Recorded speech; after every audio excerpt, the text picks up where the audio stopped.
Dr. Webb, let's go. I'm interested in the Regulatory Standards Board, and I guess it's appointed entirely by you, and the legislation as it stands doesn't really provide any guidance as to the qualities needed. And I guess I'm concerned that given the close relationship that the ministry has with the New Zealand Initiative, and Bryce Wilkinson in particular, that in fact, I mean, he has interviewed employees. Your chief economist was appointed, he was on the interview panel for it. I believe he was on the interview panel for the chief executive. I've got hundreds of pages of emails to the chief executive from him and to other staff within the ministry. I guess my point is this: are you just going to appoint to this board regulatory economists like Bryce Wilkinson, who essentially have a political axe to grind? Well, a couple of things there. First of all, I don't appoint the board if the bill is to pass Parliament. Actually, what the bill says, but I know the cabinet procedure. Yes, well, if you know cabinet procedure, then you'll be well aware that the bill provides for cabinet to appoint the regulatory standards. The bill provides for you to appoint them, but I understand the cabinet procedure, which is you get your cabinet colleagues' approval. Yes, so that's not really me appointing them, because the other cabinet colleagues could veto a decision or approve a decision. It would seem that they're making the decision. So you either understand cabinet procedure or you don't. The second point I would make is that, you know what, Duncan, you got me.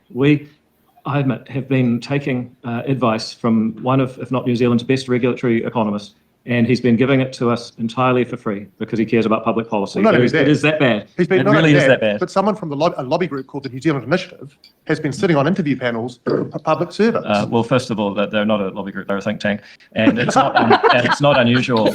It's not unusual for. It's not unusual for an outside expert to sit on an interview panel. It's a normal public service process. And coffee catch-ups. I beg your pardon? Yes, you've got us again. Yes, we have been having lunch and coffee. You've got us. Yeah. Red-handed. Just quick supplementary, Minister. It seems Dr. Webb's very interested in the Regulatory Standards Bill. Would you welcome opportunity to come back before the committee and talk specifically about that bill? Oh, if there was an opportunity for me to talk about the Regulatory Standards Bill, I would be there with bells on. I think it's one of the most important things that the government has introduced to Parliament. I think that it has the potential to greatly improve New Zealand's standards of living by giving voters more transparency about the rules and regulations being made. And if people would like to talk about the Regulatory Standards Bill some more, then wow, that would be fabulous. Okay, let's draw a line there. We started 5 minutes earlier, so we'll...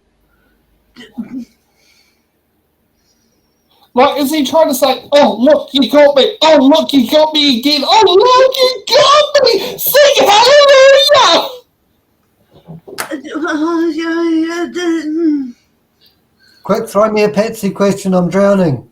Yeah, that's it. That's exactly it. It's like, oh no, look, yeah, we've been doing something so bad working with this person. Oh, you got me. Ah ha ha ha ha. Yeah, this is the part where I want. So I'm sorry, a government official is taking the advice of someone who is not, and is not on any of their boards, is not on any of their panels. Probably hasn't been saying, oh, it's all well properly. and fine because he cares. Maybe it's the term called unsolicited advice. How about when we get a regulatory standard submissions, we send them to through the correct process, and then we send an additional copy to David Seymour so he can get some advice from us on the bill. It's advice. It might be unwanted, but it's still advice. But we care, so therefore it counts. A person who tries to calm people's fears by using the word think tank. Yeah. Which just makes everyone line open. Of course they laughed. Do you know how many people that are involved in New Zealand Initiative, that are involved with Taxpayers Union and other groups that actually do lobbying? Of course there's crossover here. Yes, of course. Yes, laugh at Seymour. Very stupid. When they talk about people with swipe card access to Parliament, that's who they're talking about. Yeah. I mean, considering, didn't they want to sit there and have Chris Farfoy, like a lobbyist ban because of Chris Farfoy? Mentioning corruption, and now they're literally doing the same thing. Well, yeah, that's another case of relying on everyone have short memories. I was going to ask, when are you meant to have your swipe card, Gary? They keep on locking me out of the gallery. I'm not going to get a swipe card. Right. So can we see what happens after there? Because I think there's a bit to do with grinding a moss afterwards. Look, I mean, let's be real here. You know what I said before about the New Zealand Tax Union. They're an official partner of the Atlas Network alongside with the New Zealand Initiative. Of course, there's crossover there. So yeah, stupid. Yeah.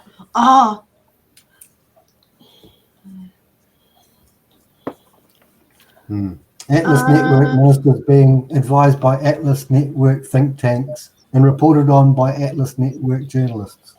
Yep. Oh my God. To a nation of habitually drunk people. Yeah. I think I just explained how we got the government we got. Right. Let's see what's up next on that same clip, because it's only an hour in. It is. We're not quite an hour in. But we are still doing better than we were last night.